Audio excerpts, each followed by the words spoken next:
Hey everyone, hey all, welcome to our TECLA Chats. So I'm Stephanie and I'm TECLA's head of community and partnership. I'm in charge of all that content strategy and delivering valuable information, resources to our growing community of tech professionals. So today is our third talk. We want to talk about PEO and EOR companies, right? So what are those exactly? Hey Gina, how are you? Happy Friday. Hey, happy Friday. Good to be back doing one of these. Yeah. So a lot of abbreviation. How are you? How's the week going? Good. Yeah, it's been a good week, ready for the weekend definitely. But yeah, I'm excited to talk about PEOs, GEOs, EORs. There's a lot of acronyms for the company that takes care of hiring the developers that Yeah, most of the there's a clients lot of want. acronyms in all the tech industry, I reckon. Yeah, Yes, it's true. there's It's too true. You many. always have to be Googling the acronyms. Yeah, Usually I can there's keep up. multiple different acronyms for different things. So sometimes it doesn't find the one you're looking for. But yeah, we'll be talking a little bit about those. Cool, that's awesome. So let's start. What is actually an EOR company? Is it the same as a PO or GO company? What are those Yeah, really? I think that the main difference is that PEO companies are more popular in the US, and it's Mm-hmm. really a co-employment relationship. So let's say, our company is going to be hiring 15, 20 employees in the US, different states now because, we're all fully remote. Mm-hmm. A PEO company, even though we are hiring the employees, a PEO company would be doing the onboarding, offboarding, handling a lot of the reporting for tax and legal regulations in each state. So they really take care of all of a lot of the HR admin, like administrative responsibilities of hiring employees, but it is a co-employment, relationship. So I think that the contracts would still be owned by us. But Okay. I think PEO gets used a lot in what we do in our everyday work at TECLA. We speak with a lot of clients who mentioned that they're going to be working with a PEO to bring on the resources they're hiring through us in Latin America. But in reality, I think that an employer of record is really it's gotten like combined, because employer of record, I think, is what they are using, but the employer of record companies in the international space are also offering a lot of those PEO services. Okay. So it's like a So they are even trying to, stronger package. yeah, Yeah. They're yeah, not just putting the employee, they're not the just legally EOR. hiring the employee. Yeah, they're not just doing the record itself, but they're also doing a lot of the POE stuff. And obviously they have these platforms, a lot of them like Deal and Oyster Panther. They all have these platforms that companies can log into. And so there's a lot of value added, especially with the employment of employer of record companies in the global, like hiring internationally space. So that's mostly what is most relevant to, I think, most people who are going to watch this video are going to be, Looking for contextualizing that. employer of record as in, like, Mhm. yeah, international hiring, Latin America or anywhere. So what does these types of companies actually do for a startup or a small tech company in terms of HR, compliance, administration? Do they all do the same, or it just depends on what are you looking for? Yeah, I think that, well, there's a lot of EOR companies popping up every week. Every week there's a new story about, a giant funding round that one of them did. So obviously with the pandemic, hiring internationally has really exploded. So all of these EOR companies are growing really fast. But I think they offer different, I mean, they have differences, definitely. And that's something that we'll talk about, like what companies should be asking EOR companies, what kind of questions would help them, right, in that sourcing process to find the right EOR company. But I mean, the basic services are obviously you don't want to set up a legal entity in each and every country that you're going to be trying to hire talent in. These EOR companies provide, that benefit. You don't have to do that. They have the legal entity in those countries. They're going to be doing. They have the lawyers. They have all of the HR teams to basically send out the contract to the person you want to hire, handle that legal relationship with the person that's working for you, and then obviously also offer any benefits that are provided by law through that contract, because a lot of EOR companies are offering both, like, to work with contractors and also payrolled employees. So if it is payrolled employees, then it's obviously making sure that there's that infrastructure to be able to deliver on those legally required benefits. And then I think there's more that they can do. I mean, depending on what you need from the EOR, I'm sure that they facilitate different things that you'll need from from the developer. Maybe even talking about, like, hey, we need to deliver certain equipment, certain things like this. I mean, I'm sure companies are really facilitating many of those things, but the main service is how do we put this person, how do we take care of compliance, how do we make sure that this person is legally hired in a payroll in that local country, and that we don't have to go into those, like, the regulations in those countries. Yeah, exactly. That's the main thing. Especially when you have from many countries, not only one of them. Like in Latin America, you can hire someone from Brazil, and then Uruguay, and then Peru, and it's all different laws, different types of relationship. Right? Yeah, exactly. It's like you think about LATAM, but I mean, it's not one country. It's many different, so many different countries with different laws, regulations, and I think a lot of the times clients underestimate, because we do work with and talk to many companies that say, yeah, we're going to eventually open a physical office in Colombia or in Mexico or Brazil.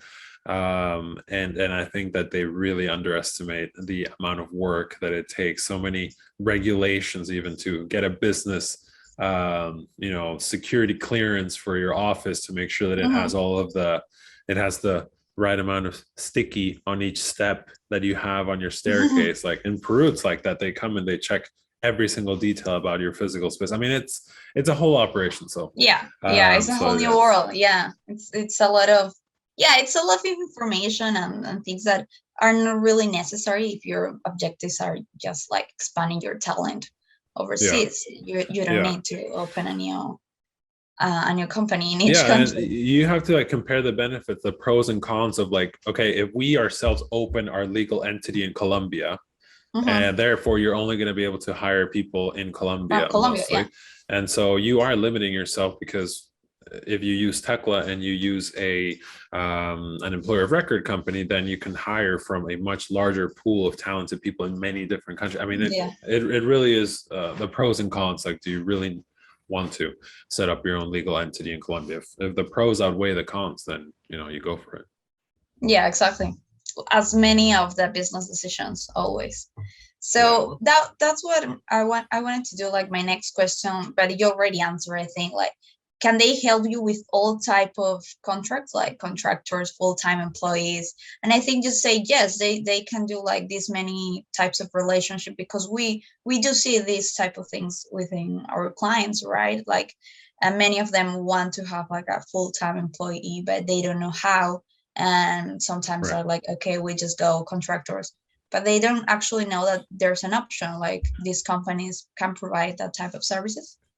Yeah. I think like it's worth mentioning that you don't need an employer of record. It's not like it's a requirement to hire in Latin America or internationally. You don't need an employer of record by law. I mean, it just depends on what you're looking for. And the pros and cons of using one. So I think still, like, for example, as a stat from, internally, I think 60 or 70% of our clients still hire the talent as independent contractors legally. So they're not going through an employer of record company. So at least in our case, the companies we work with are tech startups, anywhere from 10 employees to 200 employees, series A, B, C, seed stage. This type of company is still not completely gone to everyone using employer of record. You can still, have your legal team draft a very solid independent contractor agreement and manage all of the things you need to manage internally to be able to work with a contractor. But the some of these employer of record companies do have support for both contractors and payrolled employees. So it's up to the company. You might not want your legal team involved, right? You might just want to hire an employer of record company and do, hey, I want to hire this talent as contractors, but you handle, like, you draft the contract, we'll manage and pay the person on our platform. Because that's the other cool thing that the employer of record companies have, like Deal and the ones we've mentioned, is they have a platform that supports payments with currency conversion and stuff. So that obviously starts packaging a few important and helpful things. Steps ahead, but most of the ones we've seen provide the support for contractors and payrolled employees, and you can also do it without the employer of record company. Exactly. For contractors, at least payroll is going to be harder. Exactly. But if you want to use one of these companies, what are some important questions you should ask to an employer of record? Like, what you should know, like, right from the beginning, from the first step, like you're thinking of starting a relationship with an EOR? I think it's important to not come into this thinking that you just find the cheapest employer of record company and you click buy and then it's done. I think that this company is still legally hiring the talent that you're working with on a day-to-day basis. So you should ask, what kind of if any background checks are done, what kind of infrastructure is set up, like what company is going to be actually holding the contracts with your talent. Is it a really large and it's them, but what company are they, like, how are they doing that, right? Because employer record companies say that you can hire talent in over 300 countries or something, like a huge number. How are they able to do that? Are they working with smaller companies in those countries, and those smaller companies are partners of them and they're hiring your talent onto their payroll? Or do they have a very large corporate partnership with a very large company that has all of these legal entities in those countries? And I've talked to several employer of record companies, and they have different models. So it's not like everyone in the industry is doing the same thing. So so it's important to really find out, how is that contractual relationship working? Who owns it? How are they able to provide this? And then, most importantly, what does the candidate get? Because the candidate is still the talent, the person's still going to talk to you about, like, okay, so what am I getting? What are the benefits? And obviously, exactly. And so it's important to go into that, like, okay, so it's going to cost me $600 a month or whatever it is for this person to be on a payroll. Are they getting the minimum, the basic required benefits, or are they getting more than that? Can we provide more than that? Should we provide more than that? I've also had conversation with many EORs, and a lot of the time they say, like, okay, this is the cost to hire someone in Peru, for example, but Peru has multiple payrolls, right? There's a payroll for small businesses, which covers less benefits. And then if you have a company that has over 50 or 100 employees, you have to go into a different payroll that has to offer different benefits, profit sharing, obviously pension, social security type stuff. So which one is it? And that's actually questions that I asked the EORs when we were talking about certain things. It wasn't clear even to me from the very beginning which one the candidate going to be provided. Exactly. So you're outsourcing the compliance, you're outsourcing the actual hiring, but you shouldn't outsource, like, you should still know what's going on behind the scenes. Definitely. So it's important to ask those questions. Okay, so like what are the candidates getting and how they're getting it? Like, how's the process, and like what is like that? Who's actually hiring them? How's your infrastructure set up? And basically which benefits are being covered. You do have to inform yourself of all of those things, so you should ask those questions. Yeah, that's really insightful, and it's especially coming from you. Like, if you didn't get it like from the very beginning, I'm assuming a lot of companies that are not involved in recruiting, hiring, Right. et cetera, are in the same Yeah, position. I mean, most companies won't know that there's different levels of payrolls in some of the Exactly. countries. So it's like when an EOR company tells you, okay, it's going to be 600 a month and you're done. If you're like, oh, okay, wow, that was easy, pay and done. You might be missing out on really knowing what your talent is going to be getting in terms of benefits and in terms of what's going to be covered. So that's Yeah, and important. actually, the candidate knows more about their own country and their own laws, so they actually know if they are getting lower than their peers in each region. Yeah, So yeah, exactly. You might be like less competitive than other companies and you don't even know it because you don't know what's exactly. actually being offered and what's being covered and how it's being handled and stuff like that. So you should definitely know that. That was my next question though. It was, what about retaining talent? Can this Right. company be the solution for that? But we were just talking about that. Like, it Yeah. depends if you are competitive about like what are the candidates getting. Yeah. If not, maybe it's the other way around. Like, they Well, can be.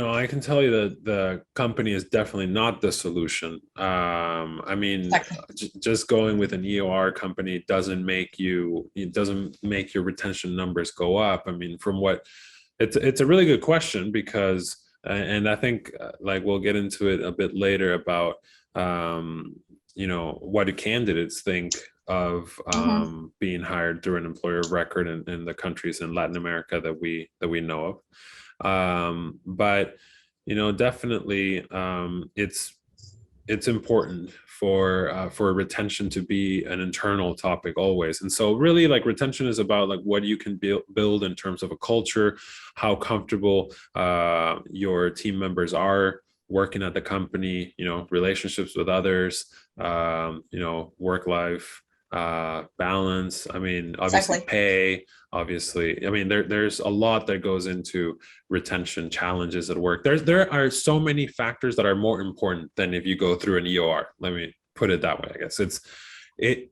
it's a factor. If you go through an EOR and candidates are attracted to that, then obviously you're a little more competitive. But in terms of retaining talent, I think there's, like, I could name 10 factors that are way more important than if you go with an EOR or you hire as contractors, for example.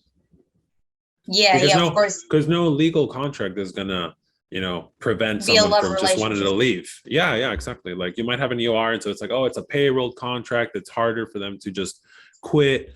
I mean, we know that doesn't exist anymore in the world. Anyone who doesn't want to work with you, that will not be working for you longer than they want to, especially Yeah, in tech, like with engineers and stuff. Like, they have options. They have options. yeah, they have many There's options. yeah, so a different type of contract is not going to help with retention. Yeah, exactly. That's a really good point to talk about. Like, maybe we can talk about it in another chat. Like, what you can actually do to retain talent. Like, Yeah. it's never an easy way. It's never a one fit all, and it's never just do this and that's the magic solution and that's it. Yeah, Yeah, it's never come that way. recruiting, hiring, and retaining, they go hand in hand. I mean, one is not more important than the other. I mean, you could have Exactly. everything, all of your efforts on hiring and none on retaining, and then you're really just wasting all your money on hiring. Exactly. It's gonna be more costly at the end. Yeah. Yeah. So, which one would you recommend to an early stage startup or a small tech company? Which one? Which option? Like, from the all the types of companies that Well, provide these services. I mean, like I It said, depends. still 60. Yeah, yeah, it depends. I should have a button that just clicks for the "it depends" Yeah, we response. should do But that. yeah, I mean, 60 to 70% of the clients that we help are still hiring as independent contractors. Obviously, 40 hours a week, full time. There's expectations. All of the members of Exactly. TECLA understand that they're long-term career-oriented opportunities. Mhm. But yeah, most of them are small, but also up to 100 employees or so, still hire as contractors. And then, like I said, I think 30 to 40% at most are using an EOR type solution. So um, it really does depend. Yeah. So yeah, there are other options, just like you said Yes, before. there Like, are. it's not the only way to hire international, especially Latin American talent. Exactly. You can go like different ways. Yes, exactly. They're doing good marketing though. Everyone is it's the scare tactics, it's like compliance, don't be out of compliance, don't don't put yourself at risk from A, B, and C. I mean, I think it's a more complex issue than that. And if you have a legal team and you have your accounting team and Mhm. internally you're able to hire as contractors and you can do that directly, you might not need an EOR, but there's definitely benefits to using an EOR. And so definitely don't discount them, but yeah. Yeah, exactly. What are some examples of these companies? Well, you were the one that showed me Deal Yeah. when they were like raising their like unicorn Yeah, status yeah. round. um and then I think my eyes opened to just how many there are and how many are Are you know over all over the place. Yeah. appearing every other day. But I mean, Deal, Panther, Papaya Global, Globalization Partners, Shield Geo. There's really a lot of Oyster. There's really a lot of options for remote.com is the other one. Yeah, there's a lot of options and a lot of competition on pricing. Mhm. But like I said, I don't think they're all the same. So you shouldn't just, if you're shopping for an EOR solution for your hiring in Latin America, don't just look at pricing. Look at pricing, Exactly. but have the discussion about how it's going to work, what they get. Really vet the company. They're playing an important part, and Yeah, a huge still part. use. Yeah. There's still liability. It's your employee. You don't want to lose him or her, and you got to make sure that. Yeah, exactly. And finally, is using an EOR a solution, a competitive solution like for hiring? Do the candidates actually prefer it? Is more easy for them, or what are the Right. candidates saying about this? Well, we ourselves, as TECLA, our responsibility, right? And a lot of what you do is we have to inform, educate, and prepare our members, right? Our candidates to understand what it's going to be like to work with a US company and also contractually, payments wise, all of these administrative things. How are they going to work? And they have those questions, right? You can attest to that. They have those questions like, how often am I going to get paid? When and how am I going to get paid?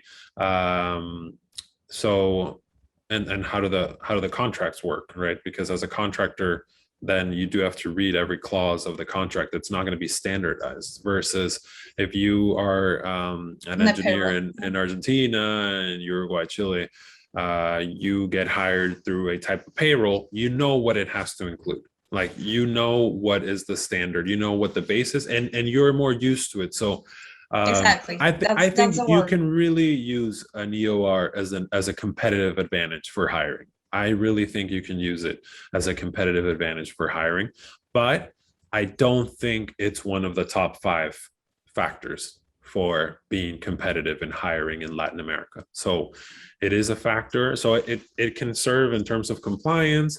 You're outsourcing the administrative, compliance, legal headache. That's a huge benefit. That's awesome. I think that their pricing is getting lower and lower, so it's a great benefit already. And I think it can make you more competitive in the market, especially for engineers who are just they do want to work with a local payroll that helps them with their credit Mhm. history for banking, for example. Although that is changing, so things are changing a lot too, and so much more is happening in terms of global hiring that the gap is getting, Or yeah, yes, it's getting dinner. diminished or decreased. Yeah. Yeah, I agree because like if you're not really transparent like what the candidate's getting like with an EOR or without an EOR, it's not gonna be like a solution or a competitive thing for hiring or Yeah. for retaining at the Yeah. end.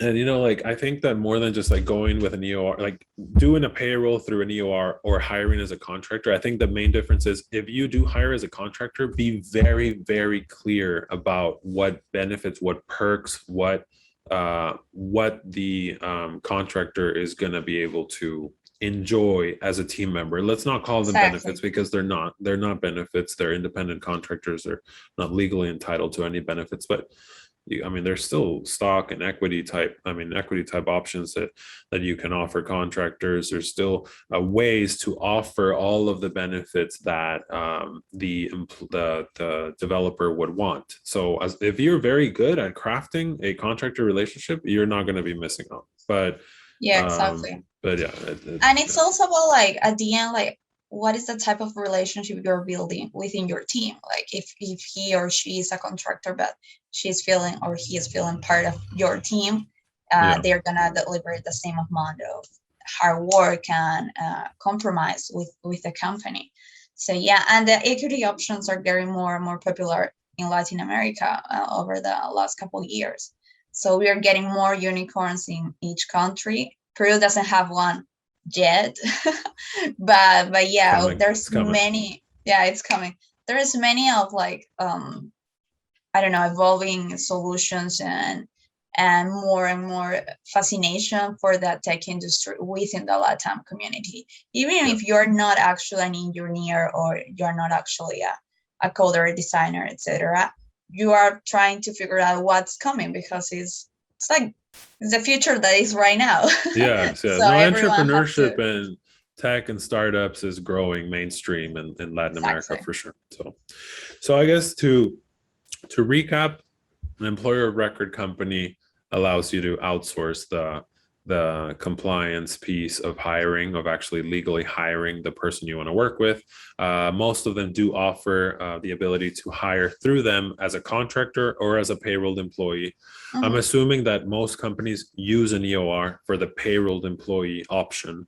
So I guess to recap, you can go through an EOR to hire your developer or your candidate as a payrolled employee of that company, and work with you, or you can go down the contractor route. And also, to add a little one that we could talk about in a different chat, there's also a growing interest in companies just setting the candidate setting up a company. For example, if I'm a developer in Chile, then I set up my single member LLC. And then, it's a corp to corp. Yeah, it's a business to business engagement. And so there's also some protection for more protection for both companies, and also tax advantages for both companies, and important tax advantages for the candidate too. So there's a third option, actually. It's not just independent contractor or EOR. There's actually also a corp to corp type engagement, which these are, people in HR that watch this video will recognize that a lot of these options are available for local hiring in the US as well. They're not totally, they're not totally unique to international hiring. But yeah, that's the difference between EOR or contractor, and basically what is an EOR company in this context. Exactly. Well, there you go. That's EOR. EOR. So many acronyms I can't keep up. But I hope everything is really clear. It was really clear for me. At the beginning, I actually didn't know all these type of companies actually exist. As Gino said, like I saw Deal, and I thought their logo was really cool. So I just bump in and read about more their company and everything else. And there's a lot of options out there. There's different type of companies, different type of process they do. They don't do all the same. So just be ready to answer those questions, and just go and be prepared for when you're bidding for a new EOR company. It's always good to have the exact amount of questions that you want to ask. Yes. So any final thoughts, No, I think we pretty much covered, the topic of what is an EOR in this context, and how it can help startups that are hiring internationally, and hopefully in Latin America. Yeah, that's awesome. So everyone should go and subscribe. I think I'm pointing out in this direction. That's the direction of the bell. So just go click subscribe, go to our social media. We are posting exciting stuff for candidates and also for clients in LinkedIn. So you can actually reach out to us, to Gina or me on LinkedIn. We were happy to answer any questions in the comments or if you want to reach out personally. See everyone later. Okay, see ya. Bye. Bye, Gina. Bye-bye.